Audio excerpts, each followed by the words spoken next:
Hi everybody, and welcome back to Poppy's Cucina. Yay!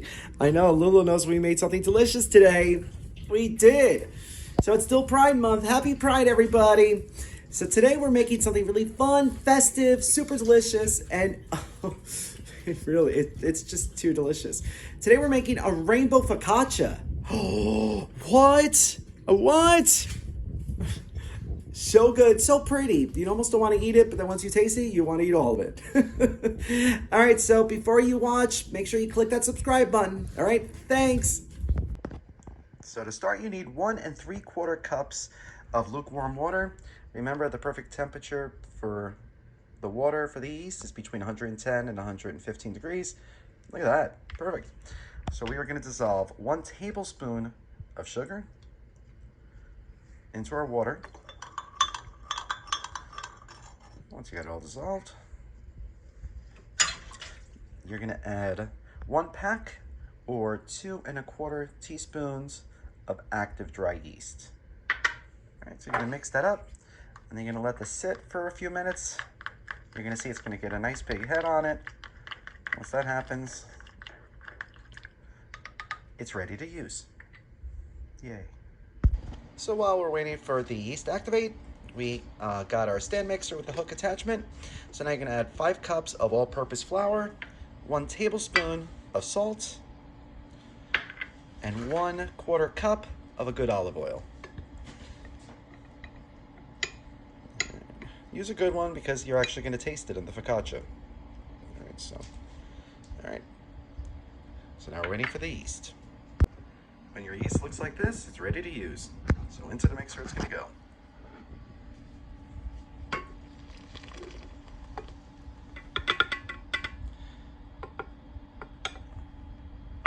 All right, so you're gonna mix this to medium to low for about 5 minutes till you create a nice dough ball. Once you got your dough ready, you're gonna pull it out of your stand mixer, knead it on your counter a couple times, make it into a nice ball. Give it a couple slaps. All right, and then you're gonna get a bowl, add about 1 tablespoon of olive oil, and then you're gonna want to coat both sides of it. Get it all nice on there because you don't want it to get a crust. All right. So then you're going to cover this tightly with some plastic wrap and then put it in a warm spot for about an hour and a half, just till it doubles in size.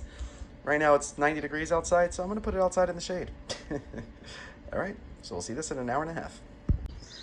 So it's been outside rising for just about an hour. You can see how big it got, but it needs probably about another like 15 minutes. So what should we do?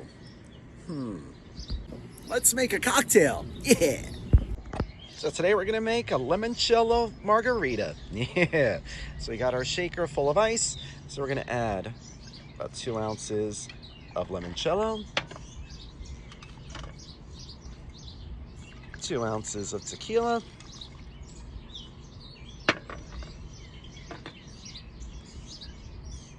just about 1 ounce of triple sec,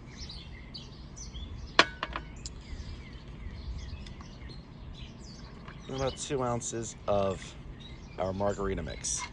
All right, so you want to give this a good shake for about 15 seconds, and then it's ready to pour. Ooh. That looks good and refreshing.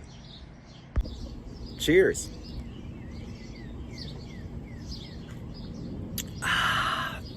Oh, that's so good. You've got to make this. Oh, so refreshing.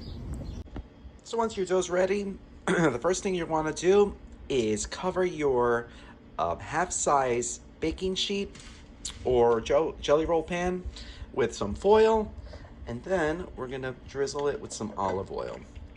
You want to drizzle probably about another 1/4 cup. Okay. Again, use a good one that you're going to like, because you're going to taste it. So once you got your olive oil all spread out on the tray, you're ready for your dough. Just get this right on there. How nice it fell out. It's because we oiled it. All right, so now you're gonna want to kind of like beat it up. You really want to just spread this out and to fill up the whole tray. I'm not gonna lie, this still feels like chewed gum that's kind of warm at this point. All right, so once you got it stretched out, we are gonna flip it over and continue the stretching out procedures. All right. I said you could beat up, you don't have to be gentle with it. This dough is tough. All right.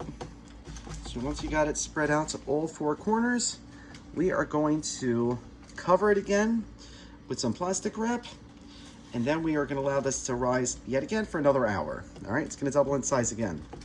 It's still hot out, so it's going back outside. So while we're waiting for the focaccia to rise again, we're gonna start prepping our vegetables. First up, we got our julienne red onions, super thin sliced blue potatoes, zucchini, yellow squash, orange peppers, and lastly, tomatoes. All right, so you see the rainbow? Is it kind of working? A little bit? It's hard to find a blue vegetable. Okay, so the focaccia has been rising for another hour. See how nice and poofy it got? I punched a few more holes in it with my fingers. Now we're gonna season it before we do the toppings. So we added some more olive oil. And then we topped it with some dried basil, dried rosemary, and some salt. It's ready for the oven now, but now we gotta decorate with the vegetables. And there you have your rainbow focaccia. Right? I think it needs one more thing. Okay, and now it's ready. Yay. All right, so now we're gonna place this into a preheated 425-degree oven for about 25 to 30 minutes. I'm gonna loosely cover this with some foil so it doesn't scorch the vegetables, but by covering it, it should steam the vegetables and make sure they get cooked thoroughly. All right, so into the oven it's gonna go. Okay, so we just pulled it out of the oven. Look how nice and thick it is. Do you see that? It smells amazing. So it actually took a little bit longer to cook than I thought. I had it covered for 25 minutes and then I uncovered it and cooked it for another 15 minutes. Because I think by covering it, it prevented it from getting nice and golden. So, but now it's ready and we're allowing it to cool on a wire rack. We're gonna give it a try. I'm so excited. All right, so we've allowed this to cool. It's light, airy, crispy, and oh so delicious. And it's ready to be served. There you go, Lulu. Enjoy. I know she's ready. Yeah. If you like this video, be sure to subscribe to our YouTube channel at Poppy's Cucina. Thanks!